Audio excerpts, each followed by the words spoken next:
Hey guys, this is the Anime Fiend bringing to you today Kingdom chapter number 673. And well, this chapter mostly we got the reactions to the huge announcement of the sixth grade general system. And well, all of them are in panic. Everybody is like, well, so they finally decided to do this shit, and now we're all under pressure. We gotta do our best, right? So all of the other kingdoms are kind of panicking. But of course, before we get into the actual topic, if you haven't subscribed yet, please do subscribe. That helps out a lot. And if you haven't checked out our podcast, the Anime Unhinged podcast on the channels Anime Unhinged, both on Twitch and YouTube, then please do check that out as well. Now we see all the other capitals of these kingdoms. Everybody is panicking, their kings and shit, and we see ways like, well, damn man, at least we got a treaty for now, but we gotta expand our horizons. We gotta conquer a few lands and shit and expand our territory before we go into the war. But at least we have some time, so we gotta do our best. And poor Han is just panicking shitless there, like, oh my god, now what can we do, man? They're gonna come for us all. They're completely in panic, right? They're like, well, we can't go to Wei because they're allied with Qin right now, so Zhao is our only hope, and I guess we gotta make new friends. So let's go to Chu and make new friends, right? And they send a general to Karen, of course.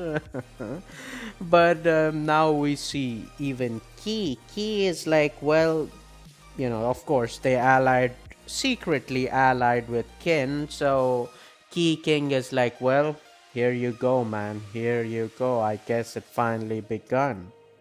Of course, Yan is like, well, we're far away from Kin, but we gotta be ready. Call Ordo from the north. I guess he recruited the barbarians already, and call Prince Tan because he actually used to stay with Ace in Zhao as a prisoner, right? So he gotta know some shit about that. So yo, that's crazy. I guess we're gonna see someone who actually knows Ace, right? That would be fun. We didn't know much about Yan anyway, so knowing anything from them is pretty awesome. Now, of course, Chu people are kind of concerned, but they're still kind of chill because, well, they're a superpower. It's not that easy to take down Chu, so they're concerned. But Karen is like, well, it is a problem, but we gotta do something, right? It's not like we gotta panic and shit. And even the king, he's like, well, isn't that like a double-edged sword? Because they can't trust all these generals, right? Because back in the day, the Great Six, they were all friends and they were super loyal. But this time, at least three of them are. You can say, your Tanwa, To, and Mobu are pretty loyal, but you can't say the same with Kanki and Osen, right? So it's basically a huge risk, and there aren't even five of them. But you see, Karan is like, yes, it is a double-edged sword, but we still gotta be wary of it, right? Because that's not something to be taken lightly. But of course, now we see the final one, which is of course Zhao, and Zhao capital. Everybody is just panicking. But of course, King, come on, he's the son of King Tojo. Of course, he's pretty chill, sitting on with his slaves and shit, and of course, he is chill. But all the other courtiers and shit are just in panic, right? Now, of course, we see the last man. Kaine brings Riboku the news of the sixth grade generals, and Riboku is like, well, man, all these things are awesome, but this will bring Kin to the path of ruin. And I mean, what should I say to this, right? Like, I mean, whenever Riboku says something, it it sometimes happens in like pretty obvious way, or it like backfires completely, like he's utterly wrong. So I'm like, yeah, Riboku, yay, good for you, you know. I mean, even Kaine, after listening to this, she's like, yeah, yeah, but you see, how will Zhao even survive without you? You know, she's like, yeah, you're garbage about Kin destroying themselves. Yeah, you keep saying that, nothing happens, but yeah, whatever. So, let's talk about the current situation, like, I don't know, man. Riboku at this point, I feel like, just defeat him already. Just take him out and deal with other states, right? Just Zhao. I know. It's awesome, right?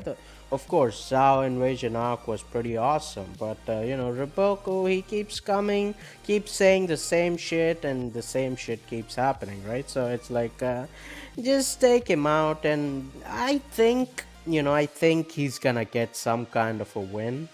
I don't know, some kind of a, maybe a win, maybe like, Zhao is gonna be in bad position and he's gonna come in and save the day or something like that, right? Of course, I'm sure there's gonna be something, but just take him out as soon as possible, man.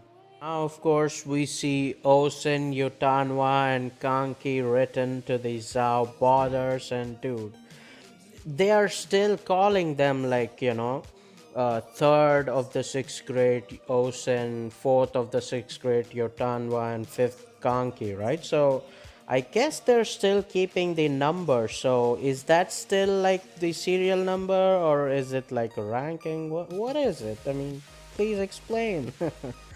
But of course, as soon as they come back, the stalemate, it's still a stalemate, but now it feels more overwhelming on the side of Kin because they have these great powers, right? Now they could do anything they want, so even the Zhao is feeling the pressure. But now we cut to Shin and Kyoka, and they're just, everybody sleeping around them.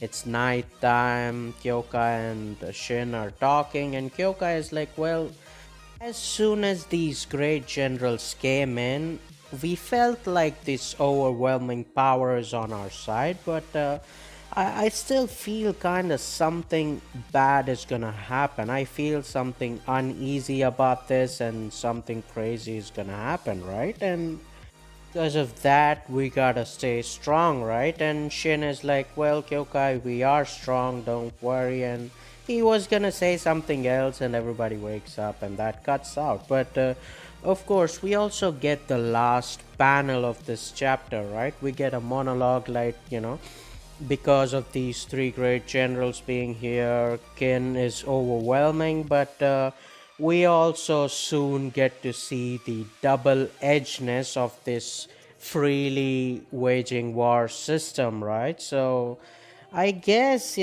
something is gonna happen. I guess, Riboku saying that, of course, because Riboku said that, the gods are gonna, you know, be like, well, Riboku said it, man, so something gotta happen.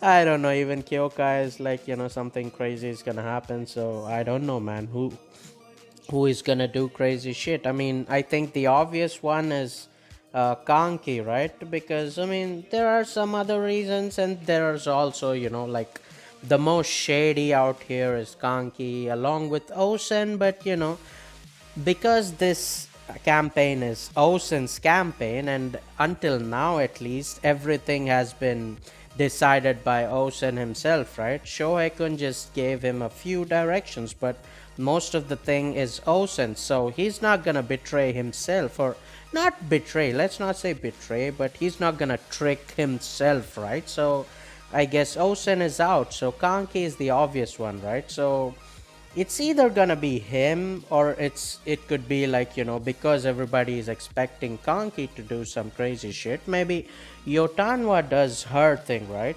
Maybe it's not bad, but it looks like, she's trying to do something on her own, maybe, I don't know. Who knows, man? I don't know.